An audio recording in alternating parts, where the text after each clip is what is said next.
Well, I want to wish you a happy Mother's Day, and I hope today has been an amazing day for you. Perhaps you had, breakfast in bed, or maybe you had some fresh squeezed OJ, which is wonderful, or perhaps, somebody got you some flowers. And just in case you didn't get flowers for Mother's Day, I want to give you these flowers virtually. This is my gift to you. And what's really fun about these flowers is on this base, it has all these hearts, which means it's sending out all this love. So this is my gift, my virtual gift to you. And I just want to say happy Mother's Day. And so I'm going to take your flowers. I'm going to set them back over here. And, as we think about Mother's Day, I also think it's really important to acknowledge on this day that there's a lot of mixed emotions. And that's for a lot of different reasons. For me, it's mixed emotions because my mom passed away about 10 years ago. And today's a day I celebrate Jill, my beautiful wife, and her mom, and all of you moms. But today is a day that has mixed emotions. And I just think that's really important to acknowledge on this day. Now, as I think about moms and as I think about Mother's Day, I'm just telling you, moms are so incredibly important. You are so incredibly important. And moms, there's so many reasons as to why, but this week I was thinking about you, and I was thinking about all the things you say. And moms, you say all kinds of fun things and funny things and such important things in the lives of your kiddos. For example, as I think about some funny things, I think about something that Jill says all the time, and I hear across our house. And with 5 boys, this is the context of it. With 5 boys, she says this all the time. And she says this. She says, "Who peed on the seat?" Right? And if you're a mom of a boy, you totally relate with this. You're like, yes, I say this all the time. Because for whatever reason, our sons will go into the bathroom and they will have their Braveheart moments where they'll look around and they're like, freedom! And they just, they go everywhere. And you're constantly as a mom going, look at this, who peed on the seat, Something else that I think about that moms say that at least my mom said to me a bunch, especially when I would push against her and I'd be like, why mom, why mom, why mom? My mom would say this all the time. She would say, because I'm the mom, that's why. And I think if you were to translate this, essentially what a mom is saying when they say, hey, I'm the mom, that's why, is saying, I'm at my wit's end. I've been trying to convince you of what to do, and I'm tired of that. So listen, I'm the mom. Just do what I've asked you to do. And I think a lot of moms say this. And something else I think that, moms say pretty universally is this, is when it comes to mom, they'll say, hey, go ask your father. Especially when it's an awkward question, like your son or your daughter comes up and says, hey, mom, where do babies come from? It's like, oh, convenient. Go ask your father.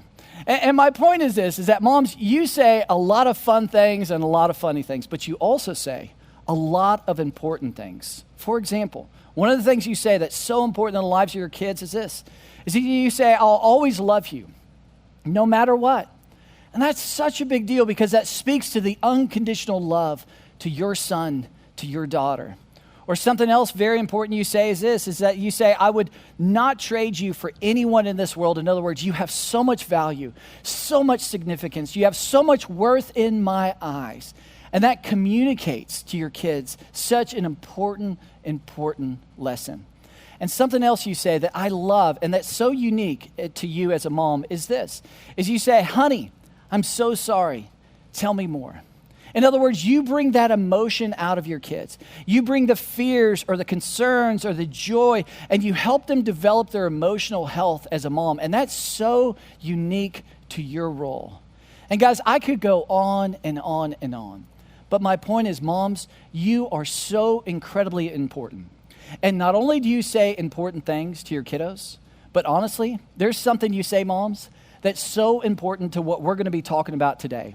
And really, really important to this entire series that we're launching today called On the Other Side. And the thing that you say that's so relevant to our discussion today, as well as relevant to this brand new series, is this. Moms will say, sweetie, let me tell you where that leads. In other words, sweetie, I can see how life is connected. Sweetie, I can see kind of the wisdom of life. I can see that direction or those choices or those actions, that's going to lead somewhere. And you go, hey, if you don't call him back, let me just tell you where that's going to lead. If you don't do your homework, let me just tell you where that's going to lead. Or to your kiddos and maybe your sons, you go, if you don't shower and if you don't stop using Axe body sprays, your showering method, it's not going to work out well for you, right? And here's what's so unique about you moms, is that you know where things lead. You can connect the dots of life. You have this wisdom in life, and you say it all the time, or moms say it all the time. Hey, sweetie, let me just tell you where that's going to lead. And here's what you understand. As a mom, you understand this very important but yet simple principle. And the principle, you know, is this, is that your direction trumps your intention every time. Is that your direction trumps your intention every single time in life. And that's not only true from moms to kids. Guys, that's true for all of us.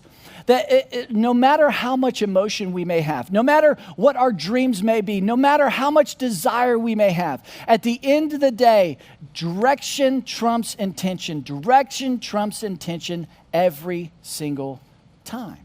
In fact, to illustrate that, what I want to do is I actually want to draw you a picture. And I just want to warn you, I am no Picasso, but let's try this out and see how it works. So to illustrate this very simple principle, I want to introduce you to two individuals. So you have this first individual right here, and this individual has very spiky hair. So we'll just call him, for sake of discussion, we'll call him Buck. So you have Buck here, and then you have another individual, and she has such beautiful hair and beautiful eyes. Look at her right there. And so, just for the sake of our discussion, we'll call her Jill. And so you have Buck and Jill. And Buck and Jill, they have these intentions. And they want to get on the other side of those intentions. They want to experience their dreams. They want to experience their desires. And so on the other side, to kind of visually represent that, I'm going to draw this road right here. And we want to get on the other side of the road. And on the other side of the road are intentions. And so Buck and Jill, they have these marriage intentions. They want to have a sexy and vibrant marriage. They want to have an authentic marriage. They want to have a marriage filled with trust. They want to have a marriage where they continue to discover one another, week after week, day after day, year after year. And not only is that an intention, but they also have the intention to be great parents and parenting. And when it comes to being, great parents, they want to capture the heart of their sons. They want to make sure that, when their sons get older, maybe in their 20s and 30s and 40s, that their kids want to come home, not because of guilt or anything weird, but because of the relationship that's established. That's a dream they have together. And not only when it comes to parenting, but they have financial dreams and financial intentions. And financially, they want to be healthy. Financially, they want to be free to do what God has called them to do, and to be generous when they need to be generous, and to, buy some things when they would like to buy some things. They just want to be financially free. And in addition to that, they want to have a great relationship with God. They want to know God. And not only know God, like intellectually, but they want to experientially, they want to know him relationally. And then they have intentions when it comes to their health. They want to be healthy. And one of the greatest gifts they could give to one another and to their family is to give the healthiest version of them.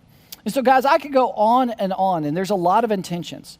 But here's my point, is that if Buck and Jill are going in this direction, and these arrows, they represent their direction. In fact, these arrows represent actions, or these arrows represent their choices in life. If their choices in life, they're not aligned with their intentions, regardless of how much emotion, regardless of how bad they may want to experience and tell an incredible story of life, direction in their life trumps their intention every single time. In other words, if I had to summarize it, here's what I would say, is I would say this. I would say direction, not intention, will determine the story you tell on the other side. Direction, not intention, will determine the story you will tell on the other side of your intentions. Your intentions with your marriage, your intentions financially, the dreams that you have when it comes to your relationship with God, and to experience like God real in your life. When it comes to dating, when it comes to morality, when it comes to profession, whatever it is that every single time the principle is direction trumps intention, and direction will determine the story that you tell on the other side of your hopes, on the other side of your dreams, and on the other side of your desires. And guys, this is a very basic principle. And this works for every arena of life. And even though this is a basic principle, and even though this is very simple, I don't think as I'm presenting this, I think every one of you are going like, yeah, I get it. Even though this is so simple, for some reason, we have a tendency to miss this principle. And when we miss it, we begin to get on the other side of our intentions, and we tell stories we never want to tell. We look back on our marriage We look back on our kids. We look back on seasons of life, maybe difficult seasons of life. We look back on our relationship with God. We look back on our dating life. And oftentimes the story we tell isn't the story we want to tell. The story we tell is a story of regret, is a story of pain. And guys, here's the deal. I don't want you to tell that kind of story. I want every single one of us to begin to experience the things we intend, to begin to experience or tell the story we want to tell, to experience those desires in life. I want that for you, and I want that for me. So listen, over the next several weeks, what we're going to be doing is we're going to talk about this. Today, we're going to talk about this principle, but over the next several weeks, we're going to talk about some very practical steps all of us can take so that we can tell the story we want to tell on the other side of our intentions. So today, to take this a little bit further and this discussion a little bit deeper, I want to talk about a very, very cool story found in Proverbs chapter 7. And Proverbs is actually written by a man named Solomon. Solomon lived about 900 years before Jesus shows up on the scene. And Solomon was a man who was not only the third king of Israel, but he also was known as the wisest man ever to live. That is Solomon. And Solomon wrote this letter called Proverbs, and he actually wrote it to his kids. And it's all these, insights and all this wisdom about all the different areas of life. And it's an incredible, incredible letter. And in Proverbs chapter 7, here's the context. Basically, Solomon is painting a picture of this old man who wakes up one day and he's looking through this window. And he's looking out into the street. And as this old man's looking out into the street, he sees this young man. And this young man is walking in a direction. And the old man, as he's watching the direction of this young man, it's so clear to him where this direction is going to lead. And the outcome is not going to be good. And guys, I think you've seen that in your life as well. I think you've looked at a friend or maybe looked at your spouse or looked at your son or daughter and said, I can see your direction and I can see the outcome of that direction. It's so clear to you. And guys, I've seen that in my life. In fact, I think about several months ago, I was driving our family car and I was at a stoplight. And next to me was my son, Sam. And so Sam's sitting there in his truck, and I'm sitting there, and I'm looking at him, and he's looking at me, and we're messing with one another and joking and talking about our NASCAR skills and all this kind of stuff. And so we're having fun. And there's several cars ahead of me, several cars ahead of him, and the light's red. And I'm in the turn lane, and he's going straight. So I look up, and I see my arrow, green arrow, turns green. The cars begin to go. I look at him. He's still looking at me, and I hit the gas. Well, Sam never looked forward and saw the red light. He's just looking at me. And so he decides he wants to beat me off the line. So he hits the gas as well.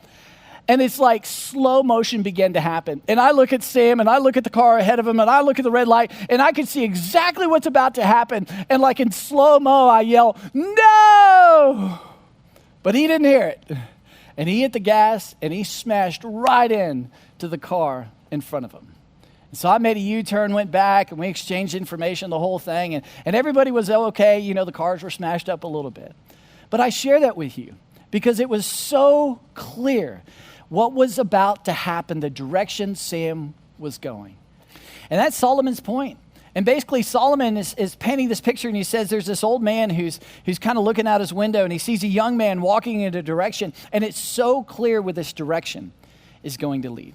So with that context, let's jump into Proverbs chapter 7. And here's what's happening. In Proverbs 7, Solomon says this, at the window of my house, I looked down through the lattice. I saw among the simple, I noticed among the young men, a youth who had no sense. Now, when you read this, initially you go like, wow, this is so harsh, Solomon. And honestly, it's not. All he's really saying is a youth who's simple or has no sense is somebody who doesn't have life experience. They're young. They haven't experienced all the things in life and connected all those dots in life. And perhaps when he said he lacked sense, maybe Solomon was ahead of his time and understood that the frontal lobe really doesn't develop until you're like 25, 26, and the frontal lobe kind of regulates all the, decision-making and processing and all that stuff. Maybe he was simply ahead of his time. But all Solomon is saying is that here's this young man, and he doesn't have a lot of life experience, and he's walking down the street, and the story continues. And it says he was going down the street near her corner, walking along in the direction of her house at twilight. As the day was fading, as the dark of night set in. Now, right here, we could just end the story, and every single one of us know exactly what's about to happen. Because here you have two individuals. You have this young man who's walking down the street, and he's walking towards her house, and he's thinking, man, this is going to be a great night. In fact, this young man has his AirPods in, and in his AirPods, he's playing a little Bob Marley, you know, the song Three Little Birds, where it's like, hey, don't worry about a thing. Every little thing gonna be all right. And he's thinking like, yeah, it's going to be great. Like this is just an experience. This is an event. It's no big deal. Meanwhile, in the background, looking out his window, the old man has his Walkman on because he's a little bit nostalgic and is holding on to his Walkman. And he puts his Walkman headphones on, and he's got the soundtrack of Jaws. Dun-na, dun-na, dun-na, dun-na. I mean, he's seeing what's about to happen. And so you have the young man thinking it's an experience and it's an event. It's no big deal. Everything's going to be all right. And you have this old man looking out the window, listening to the soundtrack of Jaws. So what happens? Well, the story continues. Then came out a woman to meet him, dressed like a prostitute and with crafty intent. In other words, she was dressed in a very seductive way. She was dressed in a way, and she knew exactly what she was doing, her crafty intent. And so here she comes out. This young man's just walking towards her house, and he sees her. And what happens in this moment? Well, something a little bit unusual. Look at this.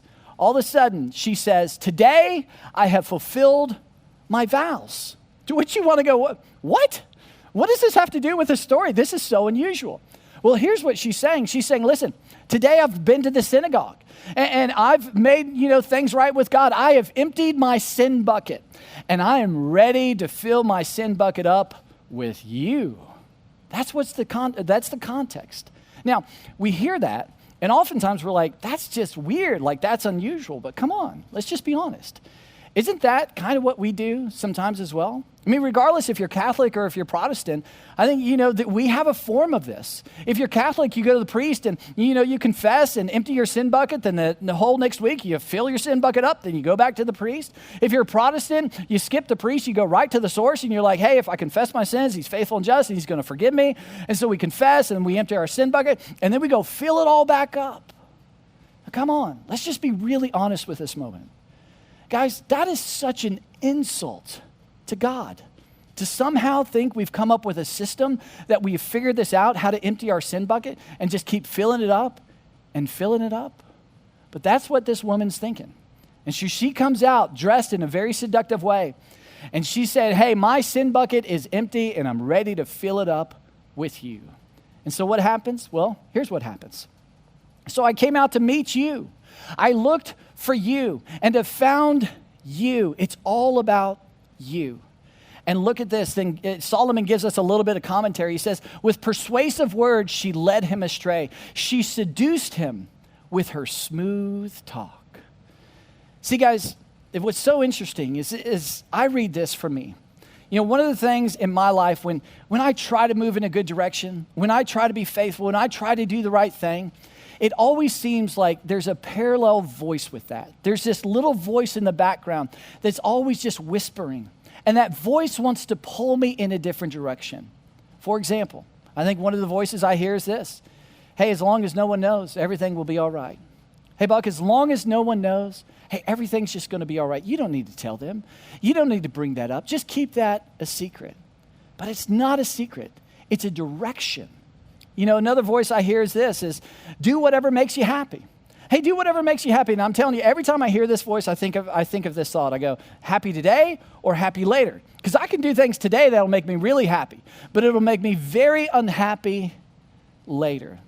And then I also think about this. I think happy for me, but also happy for him or happy for her, because oftentimes my happiness is going to come at their expense. I mean, this is a big deal. This is a direction. This is going to have direct implications if I listen to this subtle voice. Or another voice I listen to or I hear is this. I'll start on Monday. And especially like when it comes to diet or when it comes to exercise, and somebody brings me brownies or something. I'm like, man, those look awesome. And I'm like, I'll just start Monday. It's just no big deal. See, that's a direction. How about one more? Another voice I hear is this. But wait, there's more.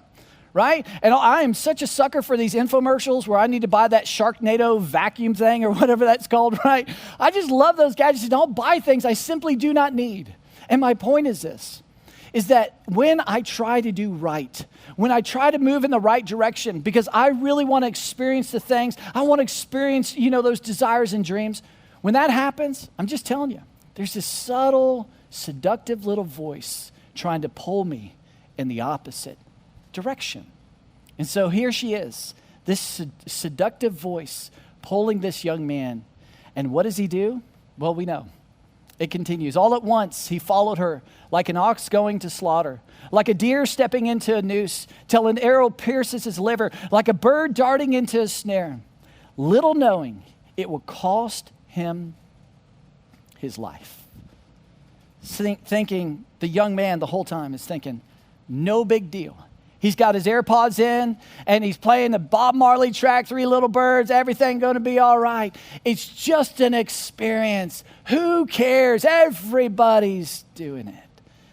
And meanwhile, the man with wisdom, the man with life experience is watching all of this take place, and he's listening to the soundtrack of Jaws. Dun-dun, dun-dun, dun-dun, dun-dun, dun-dun. And it cost him his life. And so Solomon pulls out of this story, and he begins to give us an important lesson for every single one of our lives. And here's what Solomon says. He says, do not let your heart turn to her ways or stray into her paths. Many are the victims she has brought down. Her slain are a mighty throng. And his point is this: regardless of how successful you are, regardless of how much money you have, regardless of how much life experience you have, regardless if you say, hey, I've been there, I've done that, I've figured this whole thing out before, Solomon says, be careful. Be careful. The mighty have gone down. We are all susceptible to this seductive voice. And then Solomon wraps it up and he says this: her house is a highway to the grave, leading down to the chambers of death. Meaning, guys, this is not a country road. This is not, it just happens to a few people. No. This is a highway. Every single one of us are susceptible. I don't care how successful you are. I don't care about, how big your IQ may be. I don't care how much success you've had in your past, or what the life experience you have. Solomon, brilliant Solomon, he's saying to you and to me, because he wants us to get on the other side of those intentions and experience the things we desire in life. He's saying, come on, guys, be careful with this. It's a highway, and we're all susceptible to give in to this temptation. And we're all susceptible to miss this very simple principle. Direction trumps intention. Direction trumps intention. So, I want to give you a couple examples of this, just to kind of play it out a little bit more in terms of direction and intention. Think about it this way. Here's a great intention. If somebody is to say, hey, I want our family to be a unit, everybody on the same page, looking forward to vacation together. I mean, that's a wonderful thing, right? It's a wonderful intention to have. I mean, that's something you desire, something I desire. So the question becomes, so what are you going to do? Well, here's what I'm going to do. So I'm going to go work all the time. What? Yeah, I'm going to go work all the time. And then we have all these justifications and we say things like, it's for my kids. I want them to experience things and I want them to have things. I want them to have a better life than I had. So I'm just going to choose to work and work and work. And it's not that one night. It's not that, 1 week at the end of the quarter or whatever it is. It's just consistent day after day, week after week. And we end up robbing the relationships with our kiddos. And all of a sudden we look around in our family and we may be experientially rich, but we are relationally poor as a family because it's all about the experience. And you see, it just highlights the principle: direction trumps intention. Or how about this one? Intention. I want my kids to respect me. That's a wonderful thing to desire. So what are you going to do? So I'm going to fool around on their mom. I mean, everybody does it. It's no big deal. Everything's going to be all right. As long as no one knows, everything's going to be okay. Come on, I'm just older. Life is just that business trip. It's just that one time. And we say all these things, and then all of a sudden we lose the hearts of our kids. We lose the respect of that relationship. Why? Because it's a direction, and direction trumps intention. Or how about this one? I don't want to live with financial pressure. Well, that's great intentions. So what are you going to do? So I'm going to live beyond my means, but wait, there's more. I'm so guilty of that. Or how about this, when it comes to God, this idea, I want to know God. What a great intention. That idea, not simply to intellectually know, but to experientially know, to relationally know your Heavenly Father, the things I've talked about, to invite Him in, to listen to His voice in life. Life is so complicated, we need to listen to His voice. I want to know that. That is a great intention. So what are you going to do? So I'm not going to read my Bible. So I'm not going to prioritize church. So I'm not going to serve, or I'm not going to be generous, or pick whatever. And then all of a sudden you look around and it feels like God is so distant, and our temptation is then to blame the church, blame the preacher, blame the ministries, blame all the stuff around us. But the whole time it was about direction. Direction trumps intention. How about this? I want to have a great relationship with my husband. That's wonderful. That's a great thing. So what are you going to do? So I'm going to make the children a priority over him. And every time he talks about maybe let's take a vacation, every time he kind of dreams a little bit, I'm just going to go, well, the kids. And then we wonder, why is there just this disconnect? Why is there this tension with my husband? I have intentions. I desire to be close to him. It's about the direction. And guys, we could keep going over or, on and on and on, but just one last one. How about this? Intention. I want to lose weight. That's a great intention. So what are you going to do? So supersize that. Would you? I'm just telling you, I'm so guilty of this, guys. But the point is this, and the thing I want you to hear as we begin this whole series called On the Other Side is this point, is that your direction, not intention, will determine the story you will tell on the other side. That your direction in life, not your intention, that's going to be the very thing that will determine the story you will tell on the other side of your dreams, on the other side of your intentions, on the other side of those, desires that you have as you look back on your marriage, as you look back on your life, as you look back on your finances, or whatever it may be. What's going to determine the story you will tell more than anything else is your direction, not your intention. So as we think about that, I just want you to think about a question. I want you to consider something. I want you to think about, first and foremost, kind of where you're at with your relationships. I want you to think about where you're at with your kids, or where you're at in a dating relationship, or where you're at morally, or where you're at in a relationship with God. And then I want to ask you a question, and it's this. If you continue in the direction you're going, what story will you tell on the other side? If you continue in the direction you're going, in terms of your finances, in terms of your marriage, in terms of parenting, if you continue in the direction you're going morally or in that dating relationship, if you continue in the direction you're going when it comes to your Heavenly Father, what kind of story are you going to tell? Let me ask you this. Is there anyone in your life that's warning you about your direction? That's saying, hey, can we talk about your finances? Can we talk about your moral choices? Can we talk about that dating relationship? Can we talk about the thing that I saw in your marriage? Is there anyone warning you? Or maybe, how about this one? Is there anyone in your life that if they didn't fear the retribution, if they didn't fear the judgment, if they didn't fear the defensiveness and all the pushback that they're going to get, if they were just simply free to tell you what it's like on the other side of you, what would they say in terms of your direction in life? You see, guys, here's the deal.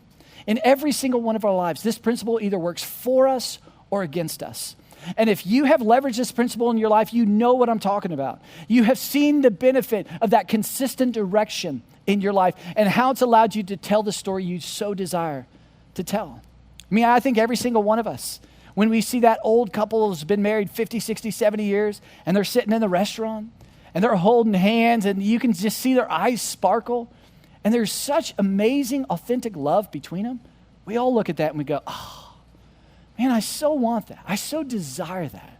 And that's a wonderful thing. But I guarantee, over those 50, 60, 70 years, there were so many choices and so many actions that led to that moment.